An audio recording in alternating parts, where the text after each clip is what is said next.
क्या आपने कभी सुना है एक ऐसा योद्धा जिसे देवता भी परास्त न कर सके, जिसके पास ऐसा वरदान था कि स्वयं भगवान राम भी उसका वध नहीं कर सकते थे।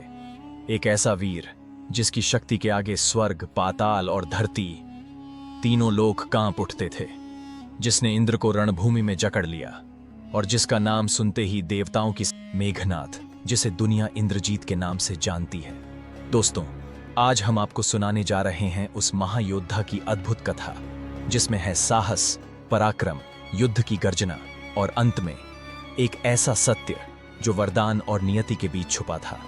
इस वीडियो में आपका स्वागत है प्रिंस तातावत ज्ञान, जहां आपको मिलती आत्मा में उतर जाने के लिए होती हैं।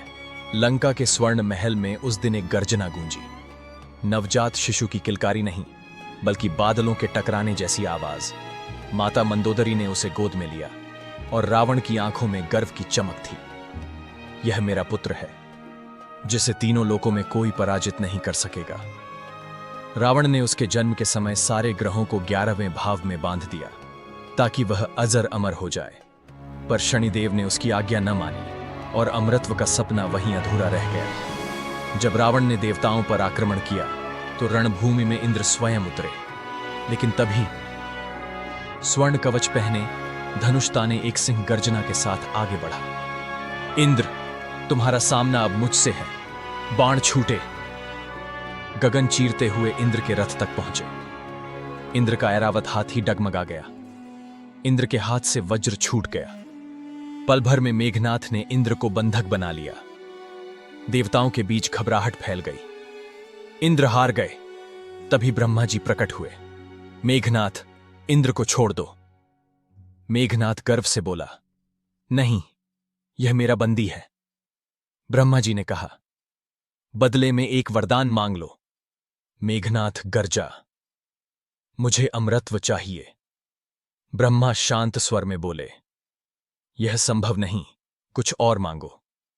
आखिरकार ब्रह्मा ने वरदान दिया, यदि तुम अपनी कुलदेवी निकुंभला का यज्ञ पूर्ण करो और उस यज्ञ के रथ पर बैठकर युद्ध करो, तो तुम्हें कोई परास्त नहीं कर सकेगा, और तुम्हारा वध केवल वही कर सकेगा जिसने 14 वर्षों तक एक क्षण भी नींद न ली हो। उस क्षण से ही यह सत्य बन गया कि भगवान राम स्वयं मेघनाथ का वध नहीं कर सकते थे, क्योंकि वह शर्त केवल लक्ष्मण पूरी करते थे, जिन्होंने वनवास के 14 वर्षों में एक रात भी नहीं सोई थी। राम रावण युद्ध अपने चरम पर था। वानर सेना थक चुकी थी, लंका की सेना गर्ज रही थी। तभी रणभूमि में ढोल बजने लगे, नगाड़े गूंज उठे। स्वर्ण रथ पर सवार, हाथ में धनुष और आंखों में अग्नि, मेघनाथ। उसकी पहली ही बाण वर्षा में वानर सेना तितर बितर हो गई। सुग्रीव गरजे, लक्ष्मण, अब यह तुम्हारे सामने है। लक्ष्मण आगे बढ़े, मेघनाथ, तुम्हारे बाणों से शायद आकाश डगमगा जाए, लेकिन मेरा संकल्प नहीं। घंटों तक बाणों की गूंज से आकाश थर्राया। धरती लाल हो गई, रथ टूटे, कवच फटे। मेघनाथ गरजा, लक्ष्मण, आज तुम्हारा अंत निश्चित है। लक्ष्मण ने उत्तर दिया, अंत तुम्हारा होगा, क्योंकि तुम्हारे वरदान की शर्त मैं पूरी करता हूं। एक निर्णायक क्षण, लक्ष्मण का अग्निबाण धनुष से छूटा।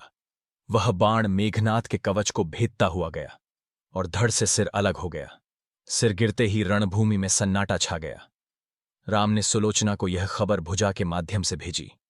पहले उसने विश्वास नहीं किया, लेकिन जब कटी हुई भुजा ने स्वयं लिखकर लक्ष्मण का गुणगान किया, तब उसकी आंखों में अश्रु भर आए। सुलोचना बोली, अगर यह सच है तो मेरा स्वामी हंस देगा।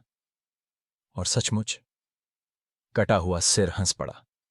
राम ने कहा, मैं तुम्हारे पति को जीवित कर सकता हूं। लेकिन सुलोचना ने मना कर दिया, प्रभु, एक पतिव्रता का जीवन उसके पति के बिना अधूरा है। और वह सती हो गई। मेघनाथ केवल रावण का पुत्र नहीं था, वह ऐसा योद्धा था जिसने अपनी वीरता से देवताओं तक को झुका दिया। लेकिन ब्रह्मा के वरदान और नियति की शर्त ने उसके जीवन की दिशा तय कर दी। वह राम के हाथों नहीं, बल्कि अमर जागरण वाले लक्ष्मण के हाथों मारा गया। अगर आपको यह कथा अच्छी लगी तो इसे लाइक करें, अपने मित्रों तक पहुंचाएं और चैनल प्रिंस तातावत ज्ञान को सब्सक्राइब करना न भूलें और कमेंट में जोर से लिखें।